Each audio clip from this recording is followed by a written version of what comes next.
Hey folks, Kevin here. Well, it's February 25th, 2019. I'm out in the northern lower workshop area, and today we're having one heck of a blizzard. It started yesterday afternoon, and it had sustained winds and gusts over 60 miles per hour here, it's a lot of schools have been closed in the area.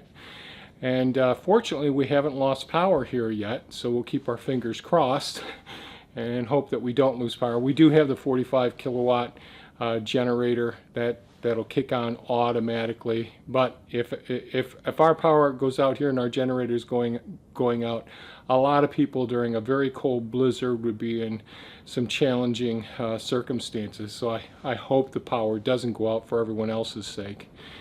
We don't need people going out on the roads during these blizzards under these conditions to get fuel for the generator or to do whatever needs to be done. So a couple of days ago I posted a video about me screwing up with placing this horizontal stud that you see that's up against the rigid foam insulation, the polyisocyanate, which is that dark material behind the plywood, behind the studs as you see now. And the video I posted just really demonstrated how I had failed to follow my plan to place that one stud. Every other supporting stud, horizontal stud, is placed properly. But when I got over here, I was just in go mode and forgot that I needed to lower that one down. And the proper height that I designed that horizontal stud was 1.5 inches below the top of that 4x8 sheet that you can only see the top of right near where my finger's pointing. And the reason for that is it left really nice wide access for me to run various wiring groups, whether it's the Romex wire or let's say 10-2 wire for a 10-3 wire for a 220 piece of equipment in here, whether it's networking cables or security or monitoring cables, any of those things. I wanted to have a nice wide area, and this is an access panel that's been removed, and so that'll be all the way around in all the workshops, so that I've got a 1-foot access panel that I can easily pull off and run new wiring or do whatever modifications I want to do to the wiring systems. So the other day I talked about how I screwed that up and I needed to walk away because I didn't want to just attack the problem there with limited resourcefulness. Well, I came back the next day, and after thinking about it, I decided to go ahead and place the receptacle boxes at the top level of that lower 4x8 sheet and leave the 2x3 precisely where it is. I could use the full depth of those CARLON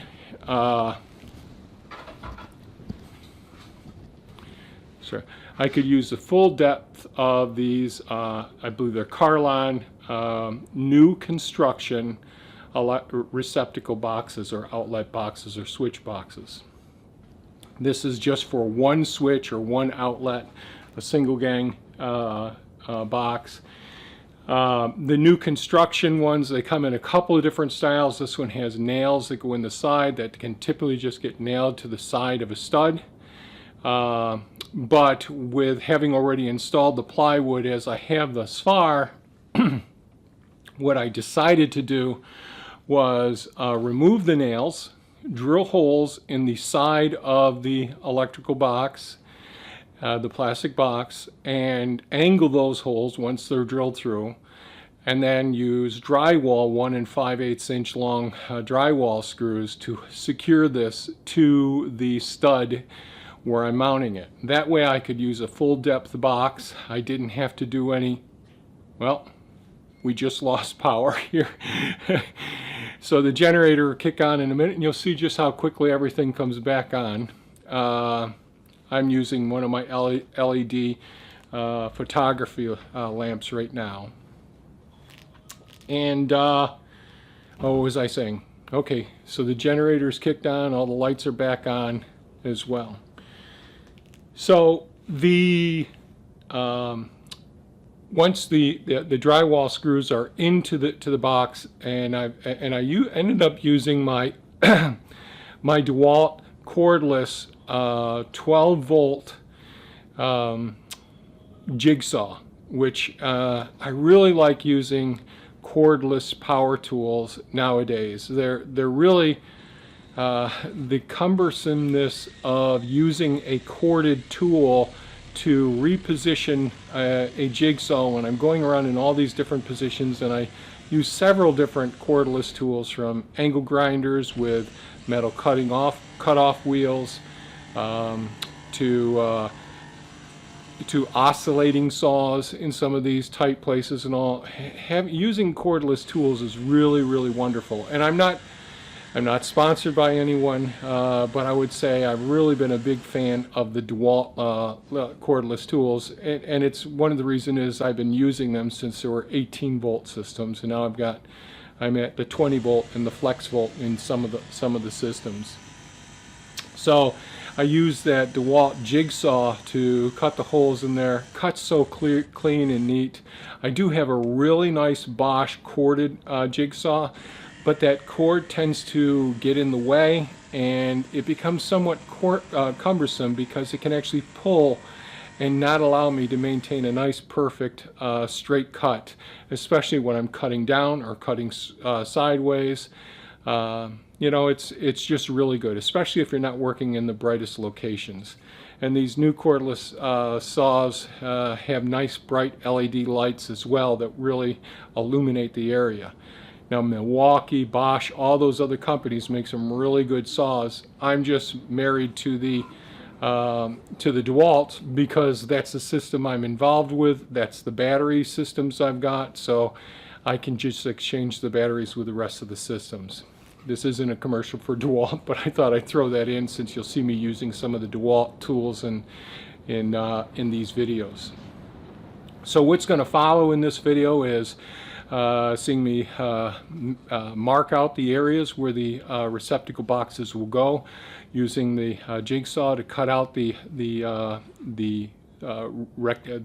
U-shaped rectangular hole for these receptacle boxes, drilling the holes in the receptacle boxes, using drywall screws, placing them in to secure them very securely, and then running some of the wire around for the receptacle boxes.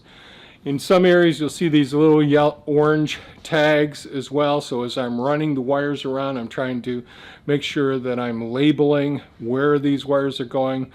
This will all get neatened up in the future. I really want to have everything very well labeled, know exactly how many outlets there are for load requirements in the future. So I'm going to have more breakers than most people will have in their workshops, just so I don't overload any particular circuit. And I'll make videos about that when I get to that point. You will notice in one of the videos, I'm not an electrician, but you'll see some loops of Romex wire above the receptacle box. If the electrician says to me, no, we got to drop that down and not have the loops there, I'll be removing the loops. It's really easy to do that.